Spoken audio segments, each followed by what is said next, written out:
From Kentucky. In Washington, we have a disease, or a syndrome rather. I call it the dinosaur syndrome. Big hearts, small brains. Unfortunately, it's a recurring problem, year after year, bill after bill, day after day.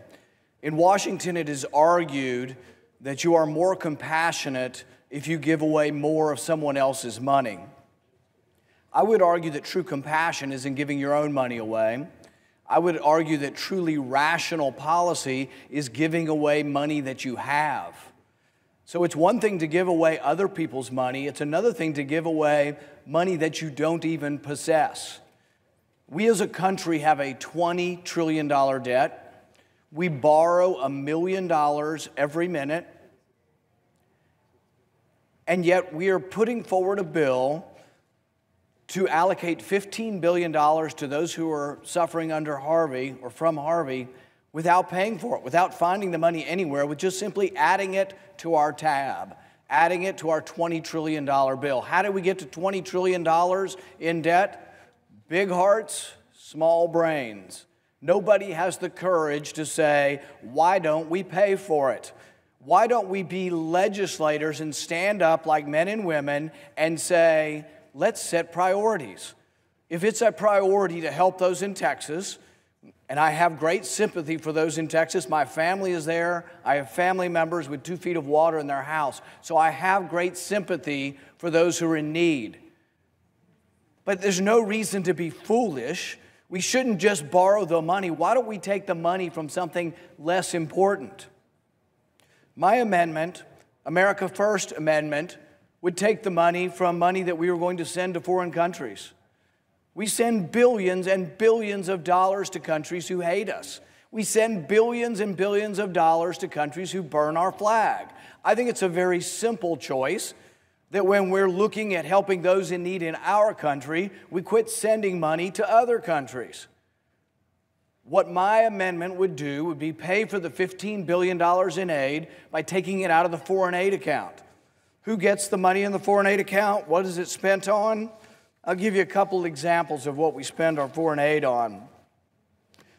We spent billions of dollars, I think it's over $100 billion, building roads in Afghanistan, blowing up roads in Afghanistan, building schools, blowing up schools, and then rebuilding all of them.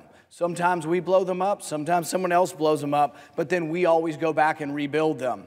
Well, what about rebuilding our country? Why don't we look at our country and rebuild our infrastructure, rebuild our roads? For those who are flooded in Texas, let's help them. Let's help them by not sending the money to Pakistan and to other countries that don't even like us. In the foreign aid account, we spent $273 million last year teaching people how to apply for more of our money. So it's not bad enough that they take your money and send it to foreign countries that don't even like us. We teach these people how to apply for more of our money. We had a televised cricket league we spent over $1 million on in Afghanistan. Televised cricket league. Only problem, they don't really have any televisions.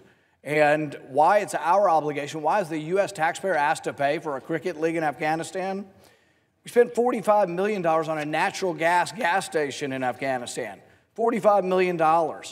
It was estimated to cost $500,000, 86 times cost overruns. What does it serve up? Gasoline, natural gas. Who has a car that runs on natural gas in Afghanistan? Nobody. So we bought them cars.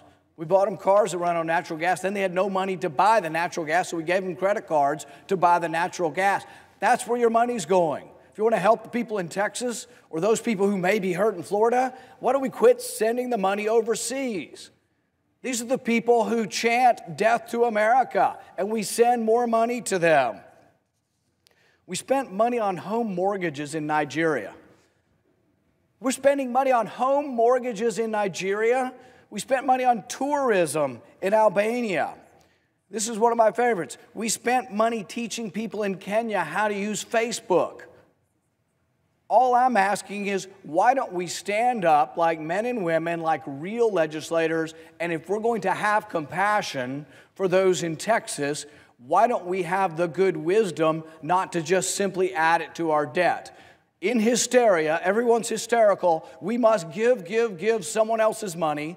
But not only that, we must give money we don't have. We're going to destroy our country. There have been people who argue that our $20 trillion debt is the #1 threat to our national security. So what I'm asking is, why don't we pay for this? Why don't we simply take some money that we were going to spend somewhere else for something not as valuable in another country, and why don't we spend it here? Because you realize what's going to happen. I will proffer this amendment, and in all likelihood, the swamp, the establishment, will vote this down because they never want to cut a dime of spending. They're always compassionate. They have big hearts. They're willing to give away everybody else's money, but they're never, ever willing to pay for it.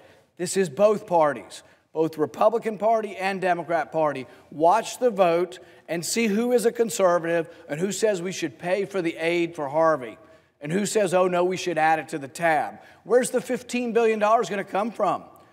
We this year are going to run a $500 billion debt. There is no money. They're giving away your grandchildren's money to help people. And people will say, that's compassion. We're going to help people now. But we're stealing it from our kids' future. We're stealing it from the future and the soundness of our country. And we are threatening the very security of our country with this enormous and elaborate debt. Simply pay for it. Simply say, you know what? This year we can't be so compassionate to people who are wanting to get health care in Cambodia. We have USAID money going to Cambodia to help them get cost-effective or lower-cost insurance. We couldn't even do anything with the health care in our country. We failed to act on it, and we're sending money to Cambodia to help them with their health care. Why don't we act here at home? Why don't we take care of our own problems before we think we can take care of everybody else's problems everywhere around the world? So we will get a chance to vote today. My amendment will come up shortly, and it will simply say, yes, we are a big, rich country. We can help those in Texas. But we will pay for it by taking the money away from somewhere else in the budget that is less of a priority. We give hundreds of millions, really billions of dollars to Pakistan. How much do they like us? Sometimes they help us, but sometimes they harbor the enemy. Sometimes they harbor whole networks of people who are plotting to kill us. What do they think of Christianity in Pakistan? Asia Bibi's a Christian. She's been in jail for 5 years on death row for being a Christian. What do they think of helping us with bin Laden? They didn't raise a finger to help us with bin Laden. Bin Laden lived among them for years and years and years. When we finally got bin Laden, we got bin Laden with information from a doctor named Shakil Afridi. What did Pakistan do to reward the doctor who helped us get bin Laden? Pakistan's got him locked up for life in prison. So really, we need to re-question whether this aid works at all to foreign countries, whether it's counterproductive, whether we have it in the first place. But we should also ask an important question. Maybe that aid ought to be better spent at home. Maybe we ought to start rebuilding our country instead of always thinking we have to rebuild everybody else's country. I think this amendment is so easy to decide, and I think the American people are behind me on this amendment. And I think if we were to take this to a huge vote of the entire American public, I think 75 to 80% of the American public would say, you know what? Let's take care of our problems at home. Let's don't send our money abroad. And I think we'd win this battle. But watch this vote, because in Washington, you'll see the opposite. You'll see 3/4 of this body or more say, oh, no, we're not going to cut any spending to anyone. We could never cut foreign aid or welfare for foreign countries. We're just going to add it onto the tab. But I, for one, want to be a loud voice to say it's risking our country's future.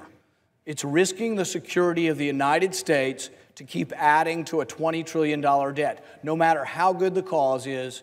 And remember, the next time a politician tells you that they are so compassionate because they want to give away more of someone else's money, you ask them how much they gave of their own money if you want to judge their true compassion. Thank you.